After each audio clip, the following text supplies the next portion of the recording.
Hello everybody. I think it's fair to say that here in Europe, Britain in particular, American cars have never really done that well. Exactly why that is would be a complicated enough topic to deserve its own video. But the simple truth is this: the vast majority of American cars we didn't really even get the chance to hate because they simply never bothered selling them here. There are entire brands which have either never come to these shores or have done so only for odd patches here and there. I'm not sure we actually even have Chrysler dealers here anymore. Yet even now, if somebody spots one of these, they know exactly what it is. I would have said the 300C was something of a success for Chrysler here in Britain. Yet according to How Many Left, granted a somewhat unreliable website, there are about 4,000 or 5,000 of these on the roads in Britain. That's hardly stellar, but if you then compare it with some other bona fide American classics like the Mustang, it's actually done fairly well. To give you some context, the same website would tell you there's between 10 to 20,000 Mustangs here in Britain right about now. That though is a car which has built its reputation up over half a century. So how is it then that the 300C came onto the scene and managed to achieve worldwide infamy? To me, this is certainly an iconic car. No, maybe you shouldn't whisper it in the same breath as something like the Beetle or the original Mini, but it's a car that very much represented a time, a place, and in some ways, a genre, a movement. Along with the Cadillac Escalade, I think there's probably very few cars more closely associated with the US rap scene than a 300C. Something that many people over here were keen to emulate, and a lot of people I knew who bought one of these were very big into that kind of thing. They wanted the whole big, butch, American gangstery kind of look.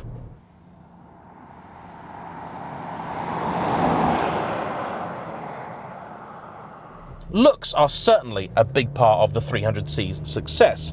Many have drawn comparisons with a Bentley, and I can see some vague similarities. If you looked very quickly at an old 1990s Bentley Turbo R, you can see the vague resemblance. This is also a fairly large car, but not anywhere near as big as some others. It's just over 5 meters long, making it actually slightly smaller than my Maserati Quattroporte, and smaller than any of the current long wheelbase executive saloons you might care to mention, and many short wheelbase variants as well. So it's a little bit smaller than, say, a Jaguar XJ, Mercedes S-Class, that sort of thing. It doesn't actually have masses of room inside it. Certainly plenty for 4 adults, but it's not exactly roomy. Boot space is very good though, essential for getting all of your bling from A to B, which I'm sure many owners of these had to do on a frequent basis. There is a persistent rumour that underneath this is simply an old Mercedes E-Class with a bit of a different body dropped onto it. Now, I did a little bit of research, and what I found is that apparently is very much not true. Mercedes and Chrysler were working together at the time this car was conceived, and they say they drew inspiration from certain things Mercedes did. This car has double wishbone front suspension and a multi-link rear, which is quite impressive. I wouldn't have considered something as sophisticated as that to be on a car as simple and as affordable as this. I can't remember how much these were when new, but they certainly were never expensive. Nowadays, you could pick one up from anything around £3,000, with good examples at about 5 to 6. Not helping claims that this isn't merely a rebadged Merc are the fact that this indicator stalk is absolutely off a Mercedes, as apparently is the key, as is the cruise control stalk here, which means the whole steering column probably is from a Merc, and the engine is also 100% pure Mercedes. Gearbox may well be too. This is the most popular engine sold here in the United Kingdom. It's a 3-litre V6 turbo diesel. Puts out about 215 horsepower, give or take, and 376 pound-feet of torque. It's about 510 newton meters. Because this is a heavy old car, around 1.8 tons, performance is merely adequate rather than stellar. And this old 5-speed auto box is of the learning type, which means when you're not driving it briskly, it tries to be smooth and slow, and then when you do want to go briskly, it still wants to be going nice and smooth and slow. As we're now on my favourite test road, I shall put my foot down and see what happens.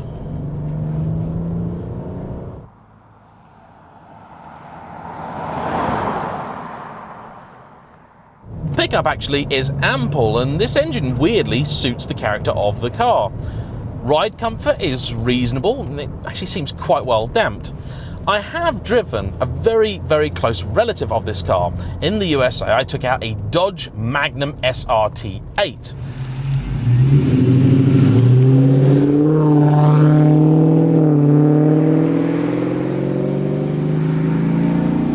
Now, the Magnum is essentially the estate version of a 300C. Here in the UK, we did get an estate version of the 300C, but in America, I believe they did not.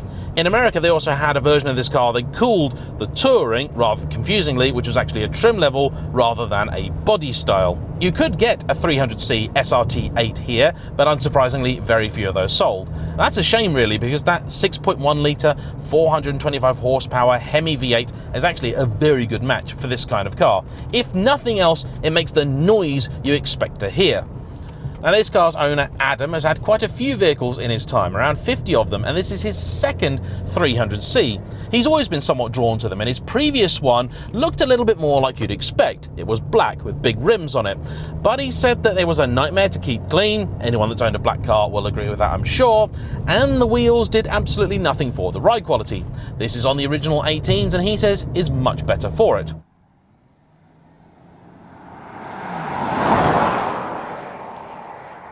This is certainly not a car that encourages you to drive fast, but actually it does its thing really rather well. I'm quite comfortable with the pace that it's keeping. I'm also impressed with the overall build quality. The interior is hardly award-winning. It's very typically American, with lots of cheap vinyl and dodgy bits of chrome everywhere. There's a lot of that on the outside of the car too, but actually it's a comfortable place to be. These chairs have got plenty of room in them, although they do not support you at all, and it's pleasingly free of any squeaks and rattles.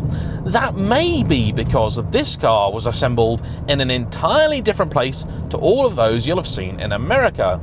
The right-hand drive and European market 300C was assembled by Magna Steyr over in Austria, the same people who I believe are currently building the Toyota Supra and the BMW Z4. They also made some changes to the suspension of the car, tuned it to more European sensibilities, and you can get a sense that their work was done with a skilled hand. Trying to overtake a cyclist there, who just waved me past, not the easiest thing, because I put my foot all the way down and the car took quite a while to respond. Yeah, quick overtakes, not this car's forte, nor are tight twisty bends. But you don't really care. Fuel economy actually is reasonable for a car of this size and age. On a run you get just over 40, but even now I've been averaging about 36, which I'm actually quite impressed by.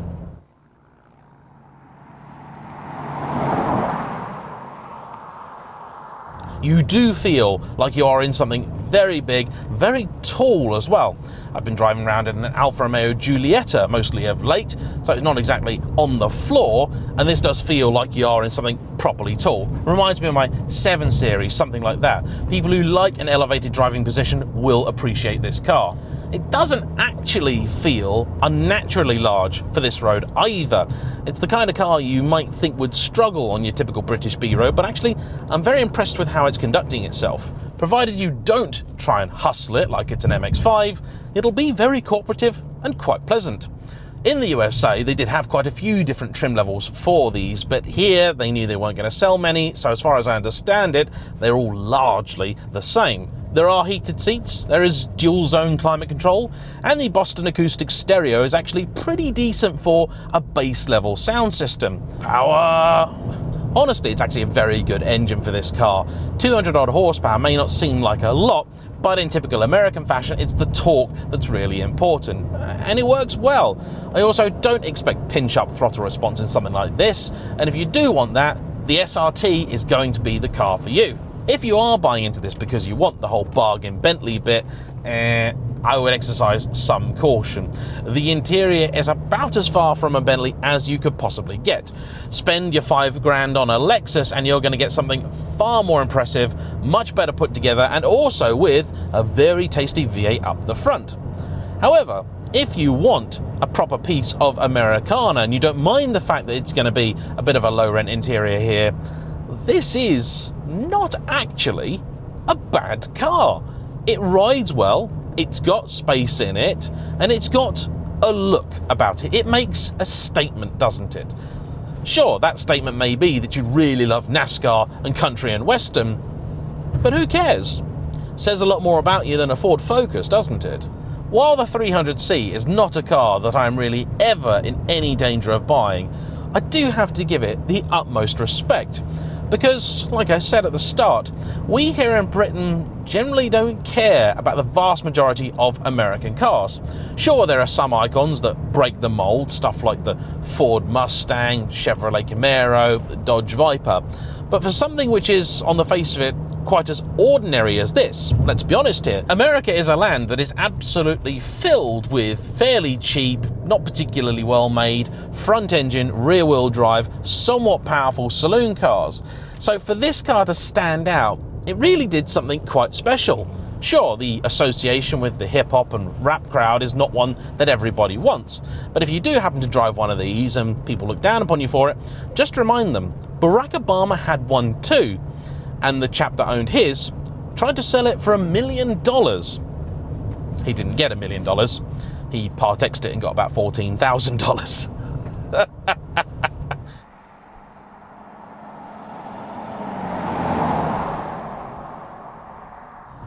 The last time I drove anything remotely like this was that Magnum SRT8 out in the States, and that really is a car on its home turf. Here is a very, very different environment, and I wasn't sure if the 300C was going to struggle or not. And as it turns out, actually acquitted itself rather well. But to me, American car is a dish best served with a V8. The engine to avoid would be the petrol V6, a 3.5 litre item, I think. And that will not have the torque of this, it will not have the power and noise of the V8, and it will drink. So just don't even bother. Trust me, tried enough American car with V6s, they are not worth your time. Not in a country where it's £1.40 a litre for petrol. Yes, the V8's going to drink even more, but it will put a smile on your face.